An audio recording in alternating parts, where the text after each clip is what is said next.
जय श्री कृष्णा। नमस्कार दोस्तों, आप सभी का स्वागत है हमारे अपने YouTube चैनल जीवन कथा सागर पर। आज के इस वीडियो में हम सुनने वाले हैं कामिका एकादशी की व्रत कथा। वीडियो शुरू करने से पहले आप सभी से मेरी रिक्वेस्ट है, अगर आप मेरे चैनल पर पहली बार हैं तो प्लीज़ मेरे इस चैनल को सब्सक्राइब ज़रूर करें। एक समय नारद जी ने कहा, हे पितामह, आज मेरी श्रावण के कृष्ण पक्ष की एकादशी की कथा सुनने की बहुत इच्छा है। आप इस एकादशी की व्रत कथा विधान सहित मुझे कृपया सुनाइए। नारद जी की इच्छा को सुन पितामह भीष्म ने कहा, हे नारद जी, आपने बहुत ही सुंदर प्रस्ताव किया है। अब आप बहुत ध्यानपूर्वक इसे श्रवण कीजिए।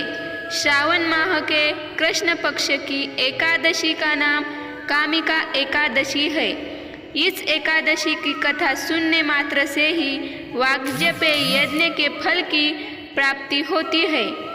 कामिका एकादशी के उपवास में शंख, चक्र, गदाधारी भगवान विष्णु का पूजन होता है। जो मनुष्य इस एकादशी को धूप, दीप, नैवेद्य आदि से भगवान विष्णु की पूजा करते हैं, उन्हें गंगा स्नान के फल से भी उत्तम फल की प्राप्ति होती है। सूर्य ग्रहण और चंद्र ग्रहण में केदार और कुरुक्षेत्र में स्नान करने से जिस पुण्य की प्राप्ति होती है, वह पुण्य कामिका एकादशी के दिन भगवान विष्णु की भक्तिपूर्वक पूजा करने से प्राप्त हो जाता है। भगवान विष्णु की श्रावण महीने में भक्तिपूर्वक पूजा करने का फल समुद्र और वन सहित पृथ्वी दान करने के फल से भी ज़्यादा है। कामिका एकादशी के उपवास से सारे पाप नष्ट हो जाते हैं। संसार में इससे अधिक पापों को नष्ट करने वाला कोई और उपाय नहीं है। जो मनुष्य इस दिन तुलसी दल से भक्तिपूर्वक भगवान विष्णु का पूजन करते हैं, वे इस संसार सागर में रहते हुए भी इस प्रकार अलग रहते हैं, जिस प्रकार कमल पुष्प जल में रहता हुआ भी जल से अलग रहता है। तुलसी दल से भगवान श्री हरि का पूजन करने का फल एक बार स्वर्ण और 4 बार चांदी के दान के फल के बराबर है। जो मनुष्य प्रभु का तुलसी दल से पूजन करते हैं, उनके सभी पाप नष्ट हो जाते हैं। हे नारद जी, मैं भगवान की अति प्रिय श्री तुलसी जी को प्रणाम करता हूँ। तुलसी जी के दर्शन मात्र से मनुष्य के सभी पाप नष्ट हो जाते हैं और शरीर के स्पर्श मात्र से मनुष्य पवित्र हो जाता है। तुलसी जी को जल से स्नान कराने से मनुष्य की सभी यम यातनाएं नष्ट हो जाती है। जो मनुष्य तुलसी जी की भक्ति पूर्वक भगवान के श्री चरण कमलों में अर्पित करता है, उसे मुक्ति मिलती है। इस कामिका एकादशी की रात्रि को जो मनुष्य जागरण करते हैं, दीपदान करते हैं, उनके पुण्यों को लिखने में चित्रगुप्त भी असमर्थ होते हैं।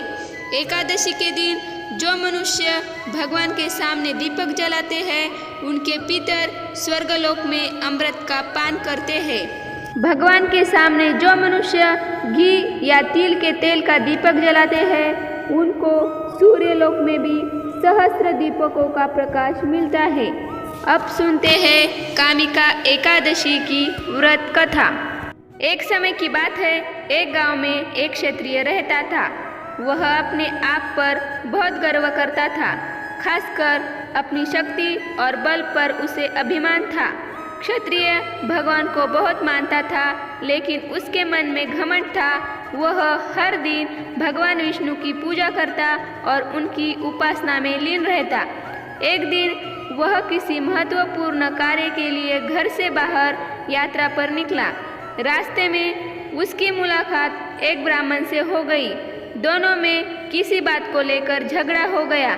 झगड़ा इतना बढ़ गया कि बात हाथापाई तक आ पहुंची। क्षत्रिय बहुत बलवान था, इसलिए ब्राह्मण अपनी दुर्बलता के कारण क्षत्रिय के वार को सहन न कर पाया और वह वहीं गिर गया और उसकी मृत्यु हो गई। ब्राह्मण की मृत्यु से क्षत्रिय हक्का बक्का रह गया। उसे अपनी गलती का एहसास हुआ और वह बहुत पछताया। ये पूरी बात गांव में आग की तरह फैल गई। क्षत्रिय युवक ने गांव वालों से क्षमा याचना की और ब्राह्मण का अंतिम संस्कार खुद करने का वचन दिया, लेकिन पंडितों ने अंतिम क्रिया में शामिल होने से इनकार कर दिया। तब उसने ज्ञानी पंडितों से अपने पाप को जानना चाहा, तो पंडितों ने उसे बताया कि उसे ब्रह्म हत्या दोष लग चुका है, इसीलिए हम अंतिम क्रिया के ब्राह्मण भोज में आपके घर भोजन नहीं कर सकते। यह सुनकर क्षत्रिय ने ब्रह्म हत्या दोष के प्रायश्चित्त का उपाय पूछा। तब पंडितों ने कहा कि जब तक वह सावन मास के कृष्ण पक्ष की एकादशी तिथि को विधि पूर्वक भगवान विष्णु की पूजा नहीं करता और ब्राह्मणों को भोजन नहीं कराता और दान दक्षिणा नहीं देता, तब तक वह ब्रह्म हत्या दोष से मुक्त नहीं हो सकता। क्षत्रिय ने ब्राह्मण के अंतिम संस्कार के बाद पंडितों की सलाह मानते हुए कामिका एकादशी के दिन पूरी श्रद्धा और विधि के अनुसार भगवान विष्णु की पूजा की। फिर उसने ब्राह्मणों को भोजन कराया और दान दक्षिणा भी दी। इस तरह भगवान विष्णु की कृपा से वह क्षत्रिय ब्रह्म हत्या दोष से मुक्त हुआ। यह थी कामिका एकादशी की व्रत कथा। अगर आपको कामिका एकादशी की व्रत कथा अच्छी लगी हो तो मेरे इस चैनल को सब्सक्राइब करना ना भूलें। धन्यवाद।